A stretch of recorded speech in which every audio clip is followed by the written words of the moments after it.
السلام علیکم ورحمۃ اللہ وبرکاتہ۔ ان الحمد للہ نحمده ونستعینه ونستغفره ونعوذ باللہ من شرور انفسنا ومن سیئات اعمالنا من يهده الله فلا مضل له ومن يضلل فلا هادي له واشهد ان لا اله الا الله واشهد ان محمدا عبده ورسوله يا أيها الذين آمنوا اتقوا الله حق تقاته ولا تموتن إلا وأنتم مسلمون يا أيها الناس اتقوا ربكم الذي خلقكم من نفس واحدة وخلق منها زوجها وبث منهما رجالا كثيرا ونساء واتقوا الله الذي تساءلون به والأرحام إن الله كان عليكم رقيبا يا أيها الذين آمنوا اتقوا الله وقولوا قولا سديدا يصلح لكم أعمالكم ويغفر لكم ذنوبكم ومن يطع الله ورسوله فقد فاز فوزا عظيما. أما بعد فإن خير الحديث كتاب الله وخير الهدي هدي محمد صلى الله عليه وسلم وشر الأمور محدثاتها وكل محدثة بدعة وكل بدعة ضلالة وكل ضلالة في النار. أعوذ بالله من الشيطان الرجيم. وما آتاكم الرسول فخذوه وما نهاكم عنه فانتهوا. وروى عبد الله بن مسعود رضي الله عنه النبي صلى الله عليه وسلم قال: ما من شيء يقربكم إلى الجنة إلا وقد أمرتكم به وما من شيء يقربكم إلى النار إلا وقد نهيتكم عنه. حضرات، یہ جو خطبہ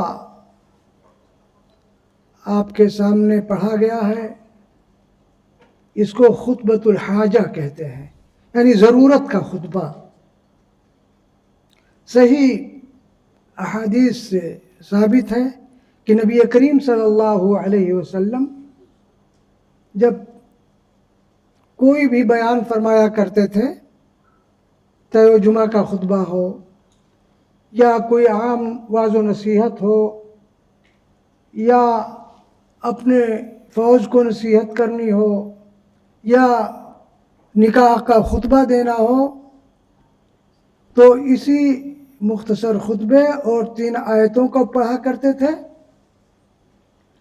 اور ہر خطبے میں آپ یہ نہیں فرمایا کرتے تھے کہ روزہ رکھو، نماز پڑھو، حج کرو، زکوٰۃ کرو، بلکہ جو موضوع ہوا کرتا تھا اس موضوع کو بیان کیا کرتے تھے۔ لیکن یہ جو آخری کلمات اما بعد کے بعد ہے فَإِنَّ خَيْرَ الْحَدِيثِ كِتَابُ اللَّهِ، اس کو ہمیشہ دہرایا کرتے تھے۔ خطبے میں یہ جو آخری بات ہے اما بعد، اس کو ہمیشہ دہرایا کرتے تھے۔ جو خطبے کا ایک جز تھا، جس کا مطلب جو تھوڑی بہت عربی ہمارے بھائی جانتے ہیں وہ جانتے ہیں، لیکن فَإِنَّ خَيْرَ الْحَدِيثِ كِتَابُ اللَّهِ، بہترین بات اللہ کی کتاب ہے۔ کسی روایت میں فَإِنَّ خَيْرَ الْكَلَامِ كَلَامُ اللَّهِ، بہترین کلام اللہ کا کلام ہے۔ وَخَيْرُ الْهَدِيِ هَدِيُ مُحَمَّدٍ صلی اللہ علیہ وسلم، اور بہترین ہدایت، بہترین طریقہ نبی کریم صلی اللہ علیہ وسلم۔ بہترین یہ بیٹر کے معنی میں نہیں، بیسٹ کے معنی میں، سب سے اچھا طریقہ نبی کریم صلی اللہ علیہ وسلم کا طریقہ ہے۔ وَشَرُّ الْأُمُورِ مُحْدَثَاتُهَا، بدترین باتیں نئی باتیں ہیں جن کا قرآن و حدیث سے کوئی دلیل نہیں، جن کی کوئی دلیل نہیں۔ شر الامور محدثاتها وشر الامور محدثاتها وكل محدثة بدعة، اور ہر نئی بات بدعت ہے، اور ہر بدعت ضلالت اور گمراہی ہے۔ وکل ضلالۃ فی النار، اور ہر گمراہی جہنم کی طرف لے جانے والی ہے۔ نبی کریم صلی اللہ علیہ وسلم جیسے کہ بتایا، اپنے خطبے کا یہ جز جیسے کوئی مانڈیٹ ہو، جیسے کوئی سرکاری فرمان ہو جس کو ہر موقع پر اسے پڑھا جائے تاکہ لوگوں کے ذہن و دماغ میں یہ چیز تازہ رہے کہ یہ ہمارا شعار ہے، یہ ہمارا ترانہ ہے۔ جیسے ترانے پڑھے جاتے ہیں ملکوں کے مجلسوں میں، انتھم جو ہوتا ہے، گویا کہ ہمارے اسلام کا ایک ترانہ اور ہمارے اسلام کا ایک اٹل فرمان، نبی کریم صلی اللہ علیہ وسلم اس کو ہمیشہ پڑھا کرتے تھے۔ آپ دیکھیں کہ یہاں مسجدوں کے خطبوں میں جو لوگ زیادہ کتاب و سنت کو ماننے والے لوگ ہیں، وہ ہمیشہ اس کو دہراتے ہیں۔ کیوں؟ اس لیے کہ نبی کریم صلی اللہ علیہ وسلم کی سنت ہے۔ دیے ہیں ان کو اگر آپ سمجھ لیں تو سنت اور بدعت کا فرق معلوم ہو جائے گا۔ کوئی نہ لمبی چوڑی تقریر کرنی ہوگی، نہ بہت زیادہ سمجھانا ہوگا، نہ بہت سی مثالیں دینی پڑیں گی۔ فَإِنَّ خَيْرَ الْحَدِيثِ کتاب اللہ، اللہ کی کتاب بیسٹ کتاب، نبی کریم صلی اللہ علیہ وسلم کی سنت بیسٹ سنت، اور اسی طرح سے سب سے بری چیزیں نئی نئی چیزیں جو دین میں نکال لی جائیں، اور ہر نئی چیز اس کو بدعت کہا جاتا ہے، اور ہر بدعت گمراہی ہے، اور ہر گمراہی جہنم کی طرف لے جا رہی ہے۔ یہی سنت اور بدعت کا فرق ہے۔ اب میں نے جو آیت تلاوت کی، آیت کا جز وَمَا آتَاكُمُ الرَّسُولُ فَخُذُوهُ وَمَا نَهَاكُمْ عَنْهُ فَانْتَهُوا۔ نبی کریم صلی اللہ علیہ وسلم جس چیز کو دیں اس کو لے لو، جس سے روکیں اس سے رک جاؤ۔ وَاتَّقُوا اللَّهَ، اور اللہ سے ڈرو۔ ان اللہ شدید العقاب، اللہ سخت عذاب دینے والا ہے۔ اگر نبی کریم صلی اللہ علیہ وسلم کی بات کو نہیں مانی، جس سے روکا اس سے نہیں رکے، جو حکم دیا اس کو نہیں کیا، تو اللہ کا عذاب آ جائے گا۔ کیوں؟ اس لیے کہ نبی کریم صلی اللہ علیہ وسلم نے جیسے کہ حدیث میں بتایا کہ دنیا کی کوئی چیز ایسی نہیں ہے جو جنت کی طرف لے جا رہی ہو، جنت سے قریب کرتی ہو، لیکن میں نے اس کو بتا دیا ہے۔ اور دنیا کی جتنی چیزیں جہنم سے قریب کرنے والی ہیں، میں نے ان کو بھی بتا دیا ہے۔ اب اس کے بعد کسی کا کوئی حق رہ جاتا ہے کہ اس دین میں اپنی طرف سے کوئی چیز لا کر کے اور بتائے کہ نہیں یہ بھی دین ہے، یہ بھی اچھی بات ہے، دین کے نام پر نہیں۔ آپ کوئی بھی نئی چیز، کوئی نیا آلہ وہ کر دے، ایجاد کر دے، پہلے لاؤڈ اسپیکر نہیں تھا، تو اس کو نہیں کہا جائے گا یہ بھی تو بدعت ہے۔ بہت سے لوگ کہتے ہیں کہ یہ بھی تو بدعت ہے، اس کو کیوں کرتے ہیں؟ نہیں میرے بھائی، دین کے نام پہ بدعت، دین کے نام پہ بدعت، کہ اس کو کرنے سے بھی ثواب ہے۔ ثواب آپ کو اسی میں ملے گا جو اللہ اس کے رسول کے حکم کے مطابق ہوگا۔ چاہے اس کو بڑا سے بڑا امام کہے، چاہے کوئی چھوٹا سا آدمی، ہم جیسا آدمی قرآن و حدیث کی بات بتائے، تو اس پہ ثواب ہوگا۔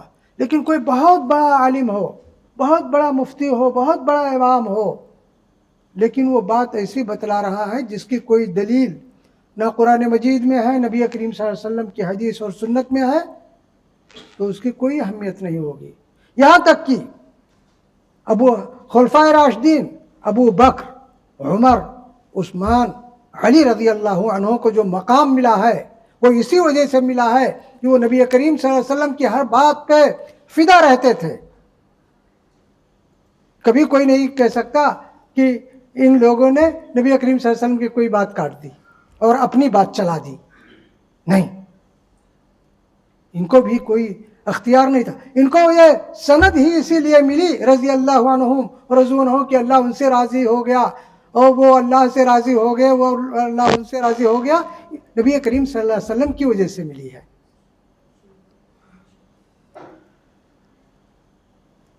اب یہ جو چند آیتیں پڑھی گئیں، نبی کریم صلی اللہ علیہ وسلم کی حدیثوں کی تلاوت ہوئی، اس کی روشنی میں ہم یہ کہہ سکتے ہیں کہ ہمارا دین، جو دین اللہ تعالیٰ نے ہم کو نصیب کیا ہے، اس سے بہتر کوئی دین نہیں۔ ان الدین عند اللہ الاسلام، بہترین دین اللہ کے نزدیک اسلام ہے۔ اس سے زیادہ ماڈرن کوئی دین نہیں ہے۔ اتنا ماڈرن کہ آج اسلام پہ دیکھیں آپ، جدھر سے بھی دیکھیے حملے ہو رہے ہیں،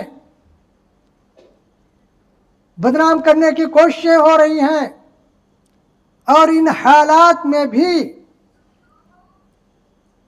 آپ دیکھیں گے روزانہ دنیا کا کوئی ملک، دنیا کا کوئی خطہ خالی نہیں ہوگا جہاں پر کسی بڑے پڑھے لکھے پروفیسر، ڈاکٹر، انجینئر، سائنٹسٹ نے اسلام نہ قبول کیا ہو۔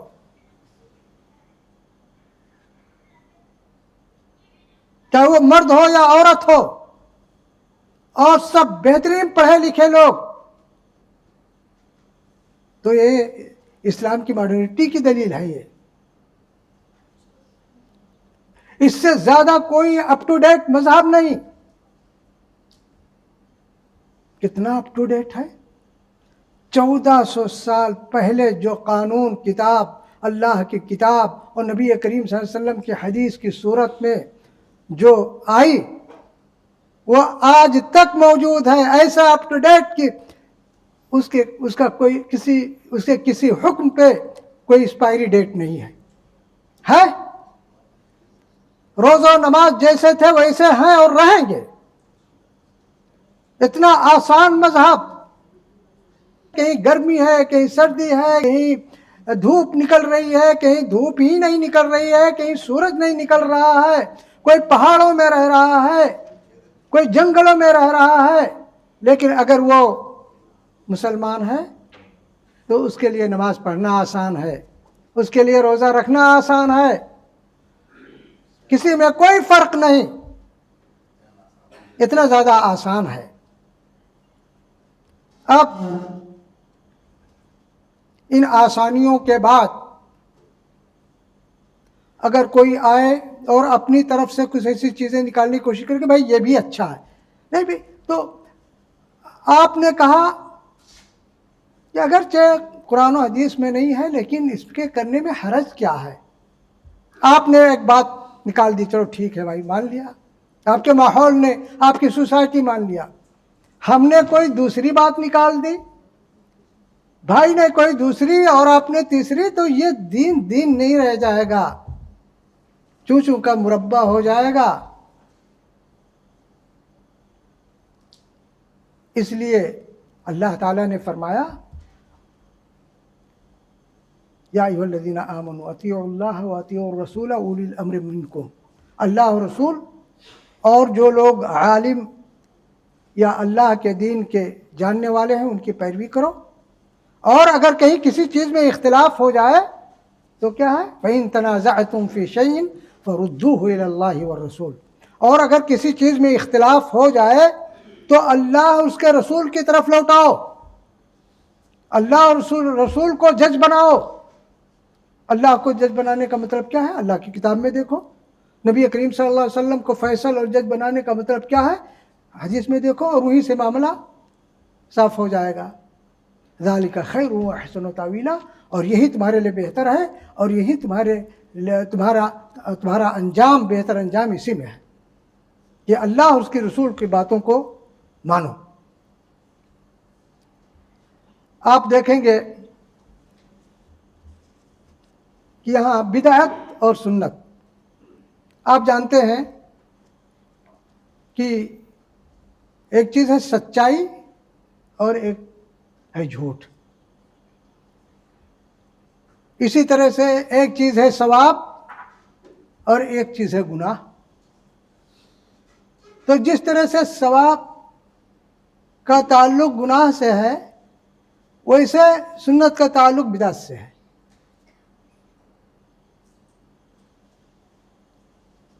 سچائی، جس طرح سے سچائی نیکی کی طرف لے جاتی ہے. حدیث کا ترجمہ کر رہا ہوں. سچائی نیکی کی طرف لے جاتی ہے اور نیکی جنت کی طرف لے جاتی ہے. اور جھوٹ فسق و فجور غلط چیزوں برائی کی طرف لے جاتی ہے اور برائی جہنم کی طرف لے جاتی ہے. اسی طرح سے سنت ہے. سنت کا لفظی ترجمہ جو ہے سنت کے معنی طریقہ ہوتا ہے. طریقہ کتاب و سنت. اسلام میں سنت کیا ہے؟ نبی کریم صلی اللہ علیہ وسلم کے بتائے ہوئے طریقے پہ عمل کرنا. بدعت کیا ہے؟ دین کے نام پہ کوئی چیز یوں ہی ایجاد کرنا وہ بدعت ہے، لیکن وہ دین میں بدعت نہیں ہے. دین کے نام پہ ثواب کی خاطر کسی چیز کو ایجاد کرنے کا نام بدعت ہے. نبی کریم صلی اللہ علیہ وسلم کی حدیث ہے من احدث فی امرنا ھذا ما لیس منہ فہو رد، کہ جس نے ہماری اس دین میں کوئی ایسی نئی چیز نکالی جس کا قرآن حدیث یا ہمارے دین سے جس کا کوئی تعلق نہیں ہے تو مردود ہے، یعنی اس کو اس کے چہرے پہ مار دیا جائے گا. اور اسی طرح سے من عمل عملا لیس علیہ امرنا فہو رد، جس نے کوئی ایسا کام کیا جس پہ جو ہمارے حکم کے خلاف ہے تو وہ کام بھی اس کے چہرے پہ مار دیا جائے گا. میرے بھائیوں، ہمارے تمام بھائی پڑھے لکھے لوگ ہیں، ہو سکتا ہے عربی زیادہ نہ جانتے ہوں لیکن سمجھ تو ہے. آپ اسی سے اندازہ لگائیں کہ بدعت کی خطرناکی کیا ہے. جب اللہ تعالیٰ نے حجۃ الوداع کے موقع پر نبی کریم صلی اللہ علیہ وسلم پہ یہ آیت نازل کر دی الیوم اکملت لکم دینکم واتممت علیکم نعمتی ورضیت لکم الاسلام دینا، کہ ہم نے آج اپنی نعمت کو تم پہ پورا کر دیا، تمہارے دین کو پورا کر دیا. الیوم اکملت لکم دینکم، اور اپنی نعمت کو تمہارے اوپر کامل کر دیا. ورضیت لکم الاسلام دینا، اور اسلام کو دین کی حیثیت سے تمہارے لیے پسند کر لیا. اور نبی کریم صلی اللہ علیہ وسلم نے فرمایا کہ ہم نے جو کچھ اچھی چیزیں تھیں، جنت سے قریب کرنے والی چیزیں تھیں، ہم نے بتا دی، اور جو جہنم سے قریب کرنے والی چیزیں تھیں ان کو بھی بتا دی. اب اس کے بعد کیا رہ جاتا ہے؟ اب کوئی آ کر نئی بات نکال کر کے اور ثواب کا دوسرا طریقہ ڈھونڈے. اگر قرآن و حدیث سے نکال رہا ہے خیر، اور اس سے کوئی مخالفت بھی نہیں ہے تو کوئی بات نہیں ہے. لیکن یوں ہی کہ جو کام نہیں ہو رہا تھا وہ کرنے لگا ثواب کے نام پہ، تو جانتے ہیں اس کی خطرناکی. گویا کہ ہم نے اللہ کی کتاب کو یا اللہ کی بات کو غلط ثابت کرنے کی کوشش کی. اللہ نے کہا ہم نے اپنے دین کو پورا کر دیا، اور تم کہہ رہے ہو نہیں ابھی ثواب والا یہ راستہ بھی نہیں، قرآن نے نہیں بتایا.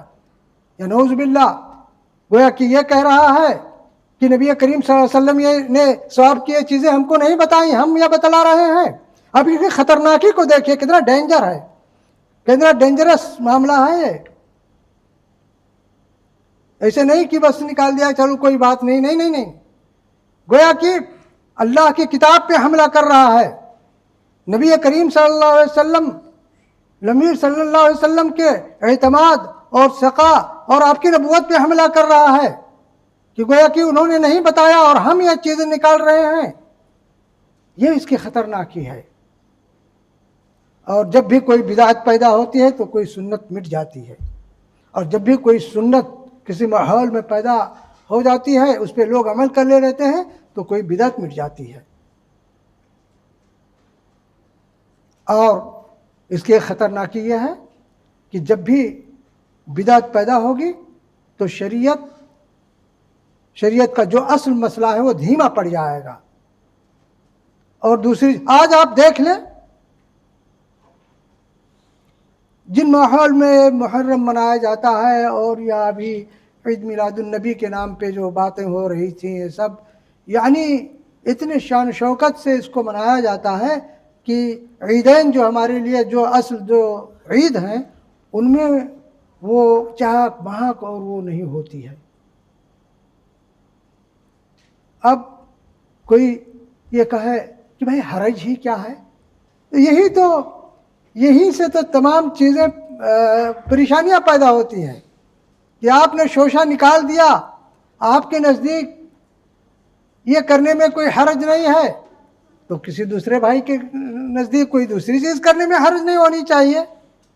تو اس طرح سے یہ دین نہیں رہ جائے گا. اللہ تعالیٰ نے اس دین کی، اس کتاب کی اللہ نے کیوں حفاظت کی ہے؟ آپ توریت، انجیل اور بائبل کا مطالعہ کیجئے، اس میں کوئی چیز اللہ اور رسول، اس کے رسول کی بتائی ہوئی نہیں ہے. وہ فلاں نے کہا، پطرس نے کہا، تو فلاں نے کہا، برنابا نے کہا، اس نے کہا، وہ کہا. وہ اللہ کی کتاب ہے ہی نہیں جو موجودہ وہ ہے.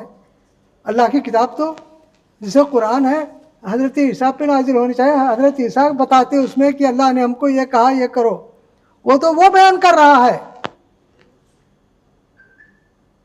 وہ ہمارے یہاں حدیث کے درجے پہ بھی نہیں ہے، کیونکہ ہمارے یہاں احادیث جو ہیں وہ سند سے ثابت ہے کہ نبی کریم صلی اللہ علیہ وسلم سے کس صحابی نے سنا، اس کے بعد کس تابعی نے سنا، اور سنتے اور پھر کتابوں میں ہوئی اور آج تک لوگ سنتے رہتے ہیں. ان کے یہاں کوئی مسئلہ اسناد سے اس طرح سے ثابت ہی نہیں ہے. تو اللہ تعالیٰ نے ہم کو جس دین سے نوازا ہے اس سے بہتر کوئی دین نہیں، اس سے زیادہ ماڈرن کوئی دین نہیں، اس سے زیادہ آسان کوئی دین نہیں، اس سے زیادہ اپ ٹو ڈیٹ کوئی دین نہیں. اب آپ دیکھیں، ایک جملہ میں نے کہا تھا، ٹائم کتنا ہے؟ خلفائے راشدین، نبی کریم صلی اللہ علیہ وسلم کے بعد، یعنی تمام انبیاء اور رسول کے بعد خلفاء اور صحابہ کرام ہمارے یہاں سب سے بزرگ شخصیتیں ہیں. کیا حضرت ابو بکر رضی اللہ تعالیٰ عنہ، جن کی اتنی فضیلت ہے، اتنا مقام ہے کہ نبی کریم صلی اللہ علیہ وسلم کے ساتھ ہمیشہ رہے، سب کچھ قربان کیا، کیا ان کو یہ اختیار تھا یا وہ اپنے اندر اتنی طاقت پاتے تھے خلیفہ ہو جانے کے باوجود کہ نبی کریم صلی اللہ علیہ وسلم کی کوئی بات ان کو نہ معلوم ہو اور کوئی بتا دے تو اس کو کاٹ دے؟ ہو ہی نہیں سکتا تھا. دادی میں کے مال میں میراث کا مسئلہ پیش آیا کہ دادی اگر مر گئی، اس کے بعد دولت ہے تو پوتے کو کتنا حصہ ملنا چاہیے. حضرت ابوبکر رضی اللہ تعالیٰ عنہ سے پوچھا گیا تو کہا ہم کو تو نہیں معلوم ہے. کوئی ضروری نہیں کہ ہر چیز سب کو معلوم ہو. تو ایک چھوٹے سے صحابی نے کھڑے ہو کر بتایا کہ نبی کریم صلی اللہ علیہ وسلم نے 6واں حصہ دیا تھا. کیا بس ہو گیا؟ نبی کریم صلی اللہ علیہ وسلم نے دیا. حضرت عمر رضی اللہ تعالیٰ عنہ، صحابی پہنچتے ہیں، ان کا دروازہ کھٹکھٹاتے ہیں 3 مرتبہ اور وہ لوگ نہیں نکلے، اور پھر بعد میں جانتے ہیں بہت سخت تھے حضرت عمر رضی اللہ تعالیٰ عنہ. پوچھا کیوں لوٹ آئے؟ کہا میں نے نبی صلی اللہ علیہ وسلم سے یہ حدیث سنی ہے کہ 3 مرتبہ آپ اجازت لیجئے یا دروازہ کھٹکھٹائیے، اگر کوئی آواز نہیں ہے تو لوٹ آئیے. تو کہا میں درست کر دوں گا، لاؤ اس کی دلیل دو کہ واقعی. ایک صحابی اٹھا کہ ہاں میں نے خود سنا ہے نبی کریم صلی اللہ علیہ وسلم کو بیان کرتے ہوئے. وہ پورا رعب اور غصہ سب ٹھنڈا ہو گیا. اسی طرح حضرت عثمان رضی اللہ عنہ، اسی طرح حضرت علی رضی اللہ عنہ. کوئی ابو بکر، عمر، عثمان، علی اپنے ان مقاموں کو نہیں پہنچا ہے بغیر نبی کریم صلی اللہ علیہ وسلم کی اتباع، پیروی اور آپ پہ فدا ہونے کے بغیر. تو پھر اب اور کے نیچے آپ آ جائیے، بہت سے امام ہیں لیکن ائمہ اربعہ، 4 امام. کیا کوئی تصور کر سکتا ہے کہ ہمارے ان 4 اماموں میں اللہ ان کے قبروں کو نور سے بھر دے، کہ وہ جان بوجھ کر کے کسی نبی کریم صلی اللہ علیہ وسلم کی کسی حدیث کی مخالفت کریں گے؟ نہیں. کوئی فتویٰ دیا، کوئی حدیث نہیں معلوم، اس میں ٹکرا گئی تو کیا ان کے فتوے پہ عمل کریں گے، حدیث کو چھوڑ دیں گے؟ تمام ائمہ نے یہی کہا، اذا صح الحدیث فهو مذہبی، جب حدیث صحیح مل جائے تو وہی میرا مذہب ہے، ہم نے کہا ہو نہ کہا ہو. کیوں؟ نہ کوئی خلیفہ ہوا ہے، نہ کوئی امام ہوا ہے، نہ ہو سکے گا بغیر نبی کریم صلی اللہ علیہ وسلم کی اتباع و پیروی کے. حضرت امام ابو حنیفہ رحمۃ اللہ علیہ نے فرمایا،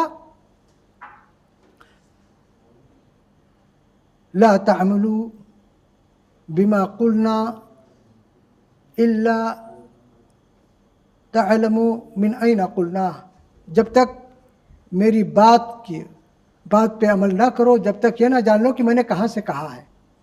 یعنی اس کی دلیل کیا ہے، نہیں کہ بس ہماری بات آ گئی بس مان لیا چلو ہو گیا، نہیں. اگر وہ ہے تو اس کو پتہ لگانے کی کوشش کرو کہ کہاں سے ہم نے یہ بات کہی ہے. حضرت امام مالک رحمۃ اللہ علیہ نے کہا، میں ترتیب سے بیان کر رہا ہوں، کل یؤخذ من قوله ویترک الا صاحب هذا القبر واشار الى قبر النبی صلی اللہ علیہ وسلم. امام مالک رحمۃ اللہ علیہ کو امام دار الہجرت کہا جاتا ہے. انہوں نے پوری زندگی اپنی مدینے میں گزاری ہے. یہ شرف چاروں اماموں میں سے اور کسی کو نہیں حاصل ہوا ہے. امام ابو حنیفہ رحمۃ اللہ علیہ کوفہ اور وہ ایریے میں تھے.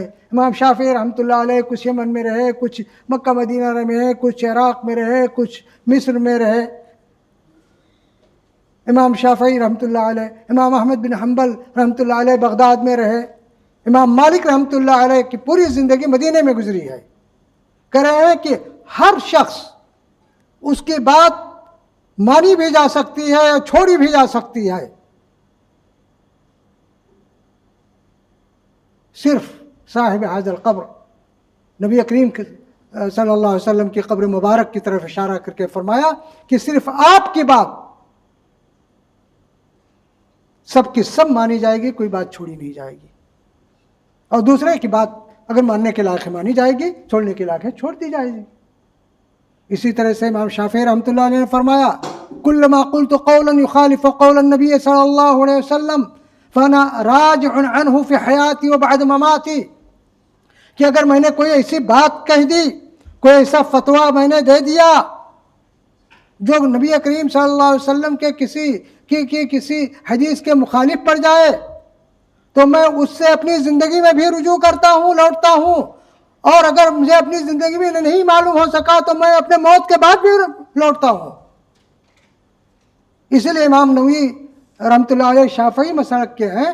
جب وہ کوئی چیز لکھتے ہیں کسی مسئلے میں، کسی فقہی مسئلے میں، اور دیکھتے ہیں کہ امام شافعی کی دلیل یہاں کمزور ہے، حدیث سے ٹکرا رہی ہے، تو کہتے ہیں ہمارے امام کا مسلک وہی ہے جو حدیث میں ہے، وہ نہیں ہے جس کا فتویٰ دیا ہے، کیونکہ انہوں نے کہا اذا صح الحدیث فهو مذہبی، جب حدیث صحیح مل جائے تو وہی ہمارا مذہب ہے.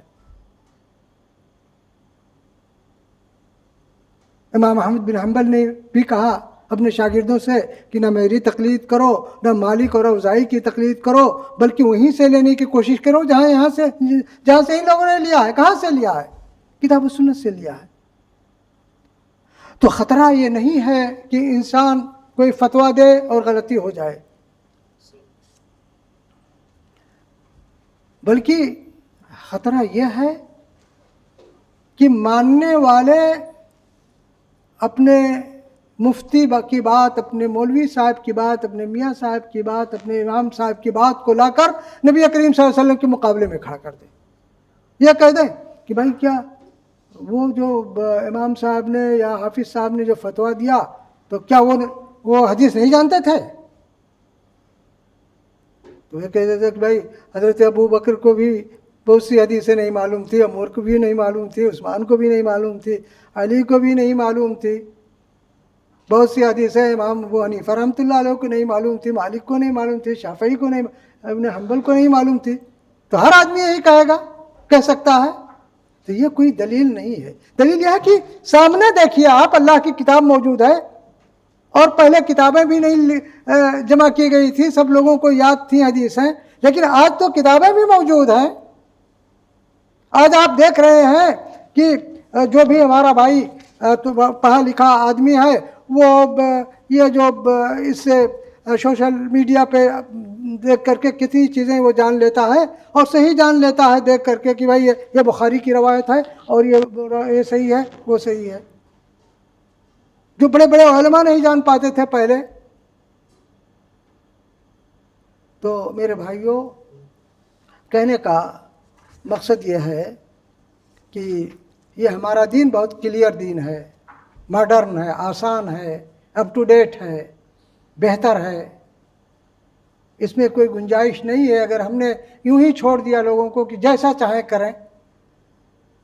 اب آپ ہی بتائیں، ایک تعزیہ داری ہوتی ہے جس میں دوسرے لوگوں کو چھوڑ دیجئے، لیکن سنی بھی جو اپنے کو سنی کہتے ہیں وہ بھی مناتے ہیں کہ نہیں مناتے ہیں؟ ہمارے ملکوں میں تعزیہ نکالتے ہیں. اب بتائیے یہ کون سا طریقہ ہے؟ اسی طرح سے بہت سی چیزیں، کھانا پکتا ہے کسی مناسبت سے تو اس پہ فاتحہ کرواتے ہیں. ارے بسم اللہ کافی ہے. اسی طرح سے معمولی چیزیں، میں مثال آپ لوگ زیادہ جانتے ہیں، سب اسی ماحول کے رہنے والے ہیں ہم سب. تو میرے بھائیوں، اور اکثر لوگ اس میں پھنسے تھے. اللہ تعالی ہمارے ان علماء اور بزرگوں کی قبروں کو نور سے بھر دے جنہوں نے صحیح چیزوں کو پھیلانا شروع کیا، اور دھیرے دھیرے آج بہت سے لوگ صحیح چیز جان گئے ہیں جو پہلے نہیں جانتے تھے. ورنہ اگر نہیں کرتے، نہیں بتاتے کہ چلو وہ بھی چل رہا ہے، وہ بھی ہے، ابھی کہیں گے تو جھگڑا ہوگا، لڑائی ہوگی اور پریشانی بڑھے گی، کیا ضرورت؟ تو بتائیے آج صحیح چیزیں معلوم ہو پاتی؟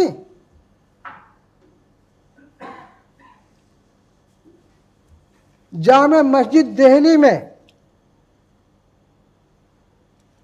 مولانا فاخر زاہر الہ آبادی ایک عالم تھے، بہت پڑھے لکھے آدمی تھے. تو انہوں نے قرآن و حدیث پڑھ کر کے وہ آمین اور رفع الیدین نماز میں شروع کر دیا. اب جا کر کے وہاں پر زور سے آمین کہہ دی جامع مسجد میں، اور شاہ ولی اللہ محدث دہلوی رحمۃ اللہ علیہ کے ساتھی تھے. لوگوں نے گھیر لیا، کہا یہ تو حنفیوں کا ملک ہے، یہاں پر یہ حدیث نہیں چلے گی. دیکھیے کتنی جہالت کی بات. اب وہ وہی جانتے تھے. امام ولی اللہ کو معلوم ہوا، شاہ ولی اللہ محدث دہلوی کو، وہ پہنچ گئے، کہا کیا بات ہے؟ کہا چھوڑو، ارے یہ بھی ثابت ہے، یہ بھی ہے وہ.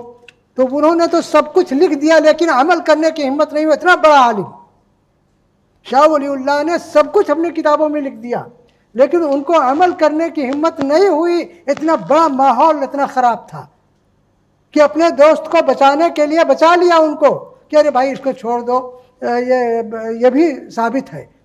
تب کہا زاہر الہ آبادی نے کہ تم کیوں نہیں کر رہے ہو؟ تو کہا اگر میں کرتا ہوتا تو کون بچاتا تم کو؟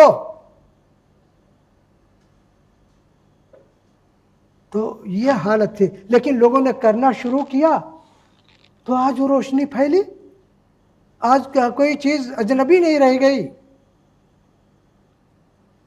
ہر آدمی کچھ نہ کچھ جاننے لگا. اللہ تعالیٰ نے ایسا کیا جیسے آپ لوگ آئے ہوئے ہیں جالیات میں، اور وہ اللہ تعالیٰ ان لوگوں کو جزائے خیر دے کہ بہت سے لوگ سن کر کے گئے، اور اپنے اپنے دور دراز دیہات میں جہاں پر علم کی کوئی روشنی نہیں، سنت کی کوئی روشنی نہیں، صرف نام مسلمان، آج لوگ کم سے کم کچھ توحید سنت جاننے لگے ہیں.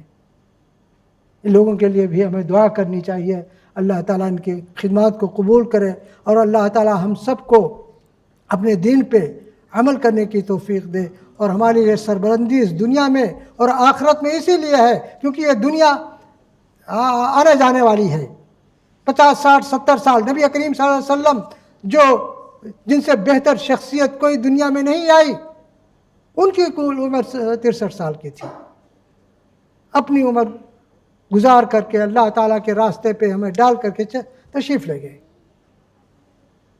لہذا ہم سب کو جانا ہے اور ہمیں جو کام آئے گا یہ لا الہ الا اللہ محمد رسول اللہ جو کلمہ ہے یہ ہمارے لیے کام آئے گا. اللہ سے دعا ہے کہ اللہ تعالیٰ ہماری عبادتوں کو ہمارے اس آنے جانے کو قبول فرمائے اور ہمیں جو صحیح بات سنے اس پہ عمل کرنے کی توفیق دے. میرے بھائیوں، بہت مرتبہ ایسا ہوتا ہے کہ انسان کو صحیح بات معلوم ہو جاتی ہے لیکن عمل کی توفیق نہیں ہوتی. توفیق کی دعا کرنی چاہیے.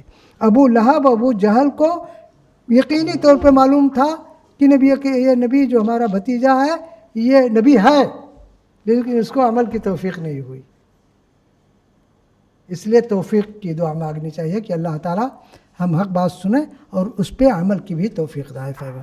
وآخر دعوانا ان الحمد للہ رب العالمین. السلام علیکم ورحمۃ اللہ وبرکاتہ.